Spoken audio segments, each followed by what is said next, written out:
La Fontaine est très mystérieux. On lui a fait une réputation de fabuliste, ses fables sont immortelles et extraordinaires, mais il y a quelque chose de très très méconnu d'après moi.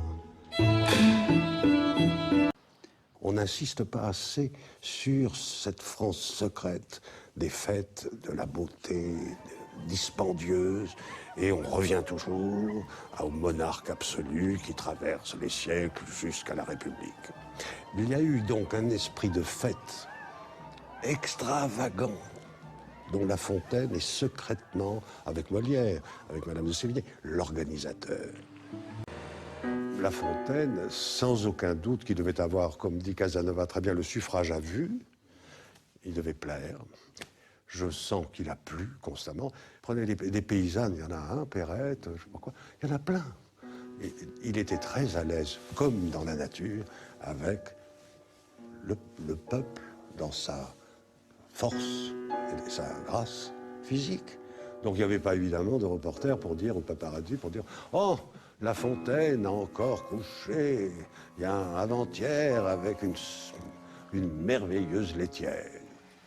Il se méfie toujours d'une compression et d'une centrifugeuse, d'une centralisation du pouvoir. S'il y a des pouvoirs différents, on peut en effet... Ça, c'est très voltairien, d'une certaine façon. Hein. C'est comme ça. C'est-à-dire, attention, si ça s'unifie trop, si c'est trop centralisé... problème français, évident, hein, sur lequel on n'insistera jamais assez. Donc si c'est trop là, pesant, alors aux religieux, politiques, policiers, etc., bon, voilà. Donc, tout simplement, il n'y a pas de raison d'écrire ces merveilleux poèmes qui sont l'apologie de quoi? Ben, de l'oisiveté, de la vérité, de la liberté. Et il emploie souvent ce mot, figurez-vous, de la volupté. Il fait parler les animaux et à vous de savoir reconnaître la peinture des mœurs de l'époque et de tout ce qui fait que, selon que vous êtes puissant ou misérable, voilà. Donc, mais c'est un théâtre. C'est un théâtre, paraît-il, pour enfants. Mais les adultes sont des enfants ratés.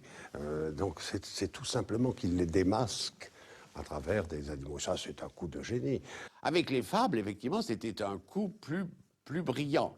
Parce que là, il se posait non seulement en poète capable de toucher un public vaste, un public de femmes, un public de jeunes gens qui préfèrent les choses simples aux choses compliquées, mais aussi il touchait un très vaste public, disons, docte, un public très cultivé et qui reconnaissait en lui non seulement un amuseur, mais aussi un littérateur de haute volée.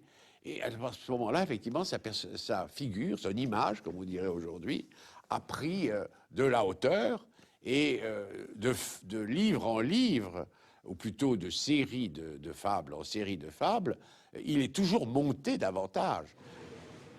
Il a une musique dans la langue qui passe à travers le temps et il est d'une modernité extraordinaire. Si on sait l'écouter, il faut écouter La Fontaine. Par exemple, amants, heureux amants, voulez-vous voyager, que ce soit aux rives prochaines? Soyez-vous l'un à l'autre un monde toujours beau, toujours divers, toujours nouveau. Tenez-vous lieu de tout, tenez pour rien le reste. Tout, rien, ou quoi. Il faut écouter les voyelles, voix, volter. C'est une merveille d'accomplissement de la langue française. C'est l'incarnation de la grammaire gourmande. Il faut l'apprendre par cœur. Et en l'apprenant par cœur, on comprend qu'il livre son message uniquement dans l'enveloppement musical des mots. On compte qu'un serpent voisin d'un horloger entra dans sa boutique et, cherchant à manger, n'y rencontra pour tout potage qu'une lime d'acier qu'il se mit à ronger. Cette lime lui dit sans se mettre en colère: pauvre ignorant. Voilà. Et que prétends-tu faire? Tu te prends à plus dur que toi. Petit serpent à tête folle, plutôt que d'emporter de moi seulement le quart d'une obole, tu te romprais toutes les dents, je ne crains que celle du temps. Ceci s'adresse à vous, esprit de dernier ordre, qui n'étant bons à rien, cherchez surtout à mordre. Vous vous tourmentez vainement. Croyez-vous que vos dents impriment leurs outrages sur tant de beaux ouvrages?